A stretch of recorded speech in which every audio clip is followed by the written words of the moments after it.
মই তেওঁলোকক পাগল কৈছো সেইকাৰণে মই ক্ষমা প্ৰাৰ্থী Bodoland crisis nabo miथियो Bodoland crisis ni andaराव मोननै province दङ गसाइगाव मिसन province आरो क'क्राझार मिसन province आरो बे गसाइगाव आरो क'क्राझार बे मिसन province नि andaराव जोंहा बेयाव मोननै जाहारबारि माद्रासा आरो निवामगिरि माद्रासा मोननैजों लोगो नांनानै दिनैहाय बे गोथैबारि बिलिबारि चर्चआव बे नैथि खेबनि थाखाय एडभेन्ट बे ख्रिस्टमास प्रग्रामखौ दिनै बेयाव खुंनाय जादों बेयाव खुंनाय जाबाय बिनि उद्देश्यआ बे जेनेबा जे जोङो गासै ख्रिस्ट समाजनि मानसिफ्रा डिसेम्बर 24 आरो 25 खौ जों गाहायै बेयाव मानिनाय जायो आरो बिनि सिगां जे बेखौ बे दिनफोरखौ मोननो थाखाय जोङो बेयाव थाम-थिम खालामनाय गावनि गोसो जिउफोरखौ थाम-थिम खालामनाय मोनसे हाबाफारि आरो जाहाथे जोङो बे हाबाफारिनि गेजेरजों जोंनि जिउआव आरो मोदोमाव जों थाम-थिम जानानै बे दिनफोरखौ जिरायनानै थानो हायो आरो आसिरबादफोरखौ जों आजावनो हायो जाहाथे बे सानफोराव जाहाथे जों गावनि जिबनाव गावनि न'खराव आरो गावनि समाजफोराव जोंनि हादराव बेबायदि मोनसे आसिरबादखौ जों मोननो हायो बे मोनसे गिदिर आसाखौ लानानै जों ख्रिस्ट समाजनि मानसिफ्रा बे हाबाफारिखौ जों थाम-थिम खालामनाय जायो बे हाबाफारिनि गेजेरजों जों बेखौनो हास्थायो माने जिसु जोङो ख्रिस्ट समाजनि मानसिफ्रा जोङो जिसु होननाय जोङो बेखौ जों बिसास खालामो आरो बे जिसुआ जेब्ला पृथ्वीआव जन्म जादों गोबां आसिरबादफोरखौ बे लानानै फैदों आरो बिनि आसिरबादनि गेजेरजों दिनै जोंनि गासै जिबनाव जोङो सोलायनायखौ मोनो आरो बेखौनो फोरमायहरनो सानो जाहाथे जोङो बोसोरसेमानि समनि गेजेराव गोबां समाव जोंनि फोथायनायफ्रा उन सिगां जायो सोरबाया उनस्लुनानै थायो जाहाथे बे दिनफोरनि गेजेरजों गावखौ मोनसे दाफामना लानो हायो आरो मोनसे जों गावनि जिउखौ जों थाम-थिम खालामफिननो हायो आरो बे आसिरबादफोरखौ जों आजावफिननो हायो बेखौनो जोंनि गासै जोंनि बड'लेण्डनि जोंनि ख्रिस्ट समाजारि जोंनि फोथायारिफोरनिसिम जों खावलायहरबाय जाहाथे रंजा बाजा बे दिनफोरखौ जेन' बाहागो लायो बे सैथो जों बेखौनो हास्थायो आरो जोङो आर'ज खालामो जोंनि हादरनि थाखाय जोंनि गासै मोनथायफोरनि थाखाय जाहाथे जोंनि जाथिनि गेजेराव हारिनि गेजेराव जौगानाय फैयो अनलायनाय खौसेथिया थायो जों बेखौबो ख्रिस्ट समाजनि मानसिफ्रा जेब्लायबो गोसोआव लानानै जों आवगायलाङो मुङा इमानुएल नार्जारि गामि जाहारबारि पस्ट अफिस जाहारबारि PS सेरफांगुरि डिस्ट्रिक्ट क'क्राझार वाव गिलिरथार माथो दे जागोनसो आंहाबो जागोनसो वा बेखौसो होनो प्रि ख्रिस्टमास मा खालायदों नोंसोरलाय सेलफि लादों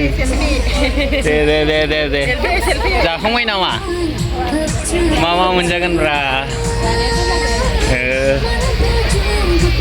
second advent Christmas celebration pre Christmas मा होनो इस्टार्न बिलिभार्स चार्चनो गोथैबारि लोगोफोर नायलांदो मा दं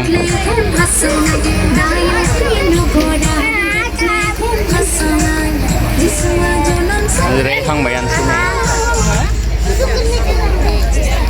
बाजैया जागोन ना रानगोन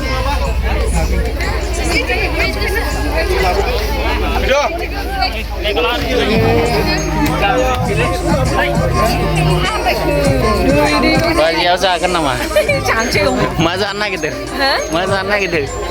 मा दं प्रि ख्रिस्टमास होननानै बुजायदों प्रि ख्रिस्टमास होननानैनो बुजिबाय आरो मेला मानसिथार जय जिसु कैसा है रे ठीक है कैसा है सिमर गाँव ना ते हेलो हैप्पी क्रिसमस ने क्या बोलेगा हैप्पी क्रिसमस दे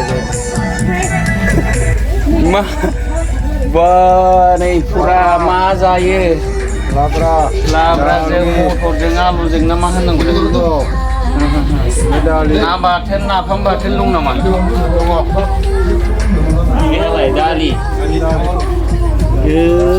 लाथा दालि जहला नै बिसोरनो आसलफ्रा जोंना नैबे एंसाम जानायनानै देखायसै संग्राफ्रा बिराद खमनि सङो नै आरो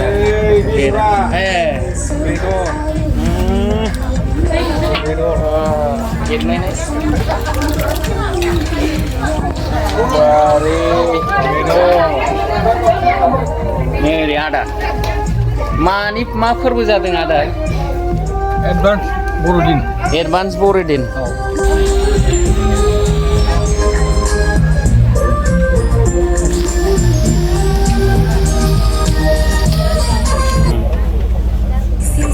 माबायदि जादों ओंखामा? ओंखामा बरिया जाबाय। माखौ जाखो? माखौ जाबाय आंहा? मानि ओंखाम जादों? Christmas celebrate. Free Christmas. बावगुलायबाय आं। खुसि जानांगौनो फ्रि क्रिसमास होनोबा मा गाबहां जायो खुगा गुवार सिनानै जानांगौ ओंखामखौ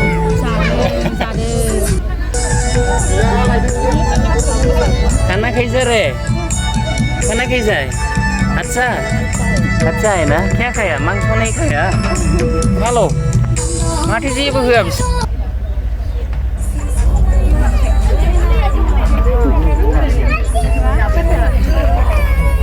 मा जाखो आदा अमा ओमफ्राय लाब्रा दालि बानलु संख्रि गोदै गोखा गासिखौबो जाखाजोब्बाय जिसु मारang didi kena kaya kena kisau kena atsai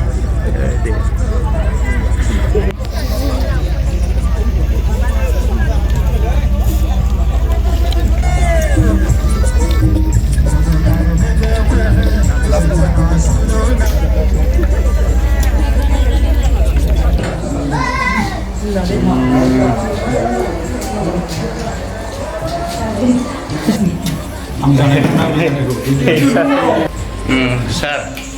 बे खुंनायजों जों बेखौनो फोरमायनो सानो दि दिनै जों एकदम क्रिसमास फालिनायजों लोगोसे जिसुनि जोनोम बिसयै जोङो रंजानायजोंहाय लोगो लालायदों जिहेतु जिसुआ जोंनि गोसो गोरबोआव थानानै अरायबो जोंनि जिउआव गोजोननाय रंजानाय आरो जोबनो गैयै गोथां जिउखौ होनानै बयखौबो संसाराव अनलायनाय खौसेथिजों दावगालांनो हायो आरो बे बुहुमनि गासैबो संसाराव थानाय सुबुं माहारिया जिहेतु जिउआव गोजोननाय गैयैफ्रा गोजोननाय मोनो रंजानाय गैयैफ्रा रंजानाय मोनो आरो आसा गैयैफ्रा जों आसा मिजिं मोननो हायो बे क्रिसमासनि दुआरे बेखौ फोरमायनो सानो जे बुहुमनि सुबुं माहारिखौनो बासायनो फैदों जिसु ख्रिस्टआ 2000 मायथाइनि सिगां फैदोंमोन मानसि महरै जोनोम जाफैनानै दा जों बेनो फोरमायो जे बे एडभान्स क्रिसमासनि दुआरेहाय जाहाथे जिसुनि बासायनो फैनाय बाथ्राखौ जाहाथे सारा मुलुगनि मानसिया मोनथिनो हायो आरो बेखौनो बासायगिरि होननानै मिथिनानै गावनि जिउआव नाजावनानै जिउआव गोथां जिउ मोननो हायो बेनो जों फोरमायनाय जाबाय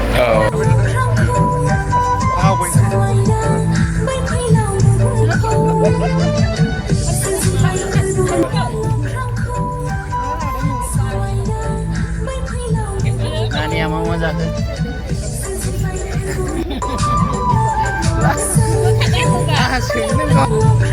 हेलो बाबु दे माखौ जादों नासो मा नाम नोंना मा नाम जेहेल बसुमतारी बहाय चलाय मा जाखो अमा जाबाय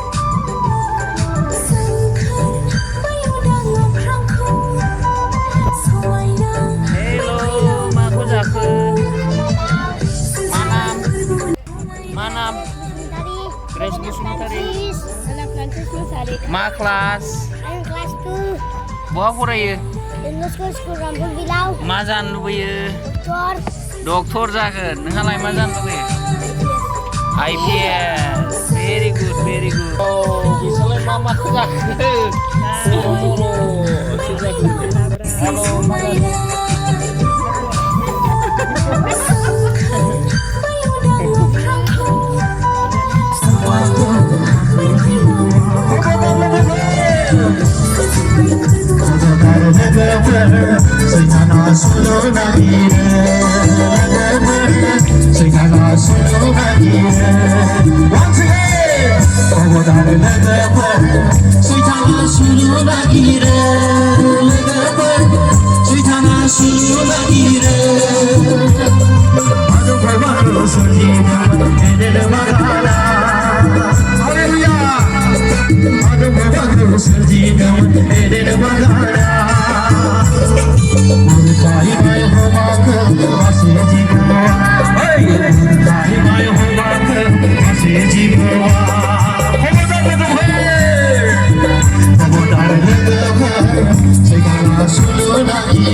মই তেওঁলোকক পাগল কৈছোঁ, সেইকাৰণে মই ক্ষমা প্ৰাৰ্থী। কথা মই যদি ভুল কৰিছোঁ তেতিয়াহে মই ক্ষমা খুজিম। মইতো কোনো ভুল কৰা নাই বুলি মোৰ মনে ধৰিছে। মই নিজে আত্মবিশ্বাসী, মই কোনো ভুল কৰা নাই। গতিকে ভুল যদি কৰিছোঁ তেতিয়া ক্ষমা খুজিম। আপোনালোকে নিজেও ইনভেষ্টিগেশ্যন কৰিলে হ'ল। সময় সীমা তেওঁলোকৰ ইচ্ছা হৈছে, তেওঁলোকে বান্ধি দিছে। মই ভুল কৰা নাই। মই যদি ভুল কৰিছোঁ, মই এটা ভুল কৰিছোঁ, সেইটো কি জানে? মই তেওঁলোকক পাগল কৈছোঁ, সেইকাৰণে মই ক্ষমা প্ৰাৰ্থী। কিন্তু সুস্থ মগজুৰে যাতে তেওঁলোকে ছাত্ৰ ছাত্ৰীসকলৰ হাতত যিটো তেওঁলোকৰ ফ্লেগ তুলি দি পেলাই আজি পবিত্ৰ সদনত যিটো আক্ৰমণ কৰিছে, সেইটো যাতে তেওঁলোকে নকৰে। কাৰণ ছাত্ৰ ছাত্ৰীসকলে যেতিয়া তাতে বা যিসকলে এইটো মানে পবিত্ৰ সদনটো আক্ৰমণ কৰিছিলে, তেতিয়া কিন্তু তেওঁলোকৰ ফ্লেগ আছিলে হাতত। তেওঁলোকেও নিজৰ স্থিতিটো স্পষ্ট কৰিলে ভাল পাম যে এই ফ্লেগটো সংগঠনৰ ফ্লেগটো তেওঁলোকৰ নহয়। এইবিলাক ইনভেষ্টিগেশ্যন হ'ব। আমাৰ BTC গভৰ্ণমেণ্টে ইতিমধ্যে ইনভেষ্টিগেশ্যনৰ কাৰণে FIR দাখিল কৰিছে। আসাম গভৰ্ণমেণ্টকো মানে লিখিছে ইয়াৰ ওপৰত ইনভেষ্টিগেশ্যন হ'ব লাগে। ইনভেষ্টিগেশ্যন হ'লে আপোনালোকে সকলোৱে গম পাব কি হৈছে কি হোৱা নাই।